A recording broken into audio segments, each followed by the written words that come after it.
Hare Krishna, welcome everyone to today's Srimad Bhagavatam class. Before we start our class, let's do a simple Mangala Charana. Om Namo Bhagavate Vasudevaya. Om Namo Bhagavate Vasudevaya. Om Namo Bhagavate Vasudevaya. Narayanam Namaskrityam Naram Chaim Narotamam Deving Saraswating Vyasam Tato Jayamudirayat Nastaparesha Vadareshu Nityam Bhagavata Sevaya Bhagavate Uttama Sloke Bhaktir Bhavati Naistikihi Om Jnana Timirandasya Jnana Jnana Salakaya Chaksuramritanjana Tasmai Sri Guruve Namaha Nama Om Vishnupadaya Krishna Prasthaya Putale Srimate Chapataka Swamiti Namni Nama Acharyapadaya Nitai Kripapadayani Gaurakadam Dayang Niragram Thani Jai Sri Krishna Chaitanya Prabhu Nityananda Sri Advaita Gadadara Sri Vasadi Gaura Bhakta Vrinda Hare Krishna Krishna Krishna Hare Hare Hare Rama Rama Rama Hare Hare. Welcome everyone to today's Srimad Bhagavatam class. Today we are reading from Srimad Bhagavatam, Canto number 1, Chapter number 1, chapter entitled Question by the Sages, text number 2. This text number 2 is described as being the definition of religion. Let's see what this translation and purport by His Divine Grace A.C. Bhaktivedanta Swami Srila Prabhupada says. Translation: completely rejecting all religious activities which are materially motivated, this Bhagavata Purana propounds the highest truth, which is understandable by those devotees who are fully pure in heart. The highest truth is a reality distinguished from illusion for the welfare of all. Such truth uproots the threefold miseries.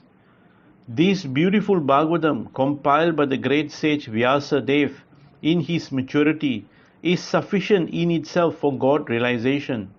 What is the need of any other scripture? As soon as one attentively and submissively hears the message of Bhagavatam, by this culture of knowledge, the Supreme Lord is established within his heart. So this is the definition of religion. In this translation, there is a few points, three main points. Number one, this Bhagavatam rejects any religion that has anything to do with material motivation. Material motivation means material profit, material gain, opulence, name, fame, and it is very easily understandable by those who are very pure at heart. That means that it is given indication here that those who study Bhagavatam and understand what Bhagavatam says and takes to the practice of what Bhagavatam recommends, automatically that person becomes pure at heart. Okay. So the second point here is this Bhagavatam propounds the highest truth. The highest truth is a reality distinguished from illusion for the welfare of all. First of all, this Bhagavatam tells you the absolute truth. It doesn't even come close to anything that is illusory, number one. Number two, it is for the welfare of all. It is for the benefit of everyone. Doesn't matter what color your skin is, which place on earth you were born rich, you were born poor. All these don't matter. Real religion means the religion that pertains to who you really are, not your current body. Okay, so this in the purport in the translation is also explained that this Bhagavatam was written by the most intelligent sage, most intelligent personality called Vyasadeva.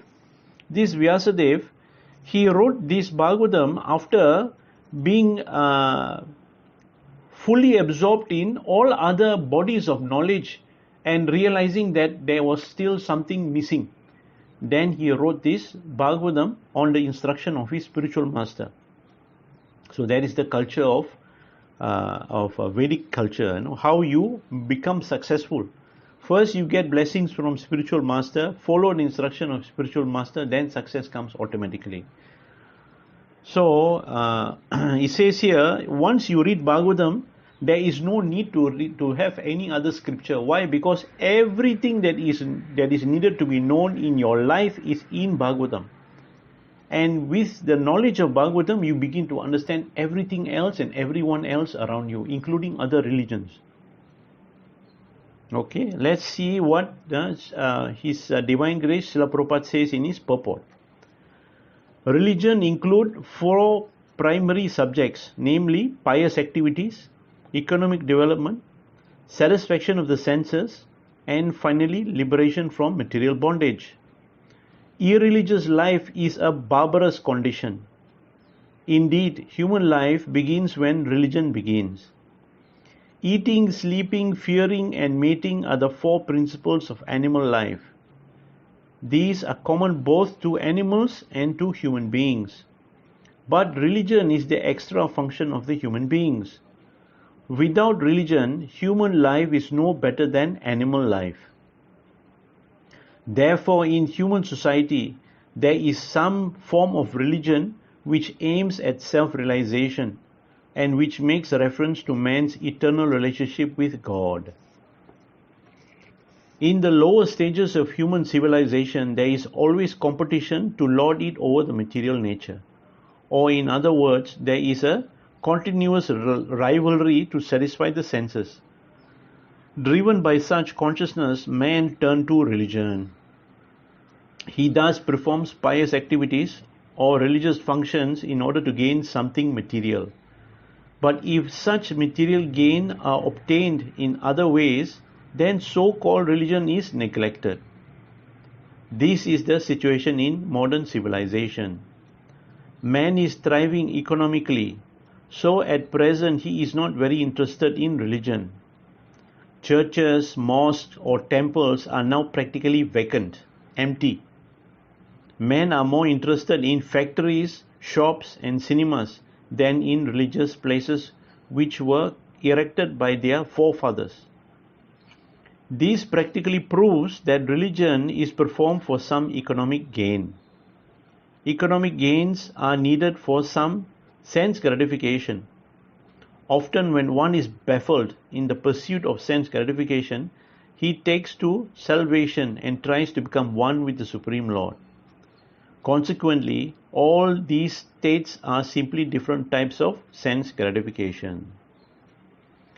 In the Vedas, the above mentioned 4 activities are prescribed in the regulative way so that there will not be any undue competition for sense gratification.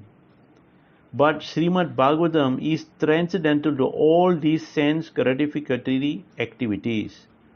It is purely transcendental literature which can be understood only by pure devotees of the Lord, who are transcendental to the competitive sense gratification. In the material world, there is keen competition between animal and animal, man and man, community and community, nation and nation. But the devotees of the Lord rise above such competition. They do not compete with the materialists because they are on the path back to Godhead, where life is eternal and blissful. Such transcendentalists are non-envious and pure in heart. In the material world, everyone is envious of everyone else, and therefore there is competition. But the transcendental devotees of the Lord are not only free from material envy, but are well-wishers to everyone. And they strive to establish a competitionless society with God in the center. The contemporary socialist conception of the competitionless society is artificial because in the socialist state there is a competition for the post of dictator. From the point of view of the Vedas or from the point of view of common human activities, sense gratification is the basis of material life. There are 3 paths mentioned in the Vedas. One involves fruitive activities to gain promotion to better planets. Another involves worshipping different demigods for promotion to the planet of the demigod. And another involves realizing the absolute truth and his impersonal feature and becoming one with him. The impersonal aspect of the Absolute Truth is not the highest. Above the impersonal feature is the Paramatma feature, and above this is the personal feature of the Absolute Truth or Bhagavan. Srimad Bhagavatam gives information about the Absolute Truth in his personal feature. It is higher than impersonalist literature and higher than the Dhyana Kanda division of Vedas. It is even higher than Karma Kanda division and even higher than Upasana Kanda division, because it recommends the worship of the Supreme Personality of Godhead, Lord Sri Krishna. In the Karma Kanda, there is competition to reach heavenly planets for better sense gratification, and there is similar competition in the Jnana Kanda and the Upasana Kanda. The Srimad Bhagavatam is superior to all of this because it aims at the Supreme Truth, which is the substance or the root of all categories. From Srimad Bhagavatam, one can come to know the substance as well as the categories. The substance is the Absolute Truth. The Supreme Lord and all animations are relative forms of energy. Nothing is apart from the substance, but at the same time the energies are different from the substance. This conception is not contradictory. Srimad Bhagavatam explicitly promulgates this simultaneous one and different philosophy of the Vedanta Sutra, which begins with the Janmadya Asya Sutra. This knowledge that the energy of the Lord is simultaneously one with and different from the Lord is an answer to the mental speculators' attempt to establish the energy as the Absolute. When this knowledge is factually understood, one sees the conception of monism and dualism to be imperfect. Development of this transcendental consciousness grounded in the conception of simultaneous one and difference leads one immediately to the stage of freedom from the threefold miseries. The threefold miseries are: number one, those miseries which arise from the mind and body; number two, those miseries inflicted by other living beings; and number three, those miseries arising from natural catastrophes over which one has no control. Srimad Bhagavatam begins with the surrender of the devotee onto the Absolute Person. The devotee is fully aware that he is one with the Absolute, and at the same time is the eternal position of servant to the Absolute.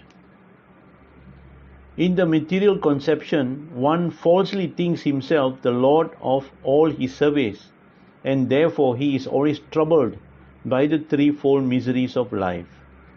But as soon as one comes to know his real position as transcendental servant, he at once becomes free from all miseries. As long as the living entity is trying to master material nature, there is no possibility of his becoming servant of the Supreme. Service to the Lord is rendered in pure consciousness of one's spiritual identity. By service, one is immediately free from the material encumbrance. Over and above this, Srimad Bhagavatam is a personal commentation on the Vedanta Sutra by Srila Vyasadeva. It was written in the maturity of his spiritual life through the mercy of Narada. Srila Vyasadeva is the authorized incarnation of Narayana, the personality of Godhead. Therefore, there is no question as to his authority. He is the author of all other Vedic literatures, yet he recommends the study of Srimad Bhagavatam above all others.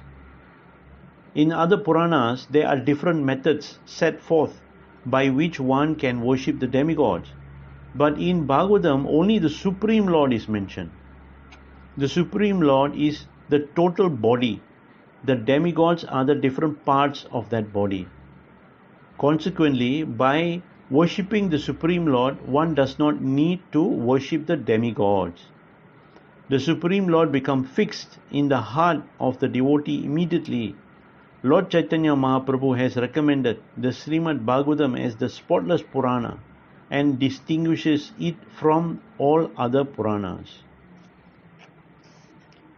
The proper method for receiving this transcendental message is to hear it submissively. A challenging attitude cannot help one realize this transcendental message. One particular word is used herein for proper guidance. This word is susrusu. One must be anxious to hear this transcendental message. The desire to sincerely hear is the first qualification.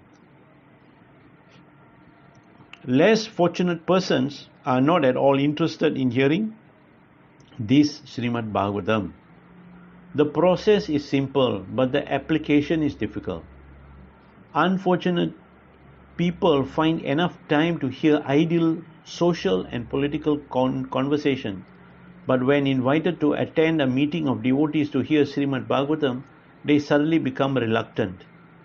Sometimes professional readers of the Bhagavatam immediately plunge into the confidential topics of the pastime of the Supreme Lord, which they seemingly interpret as sex literature.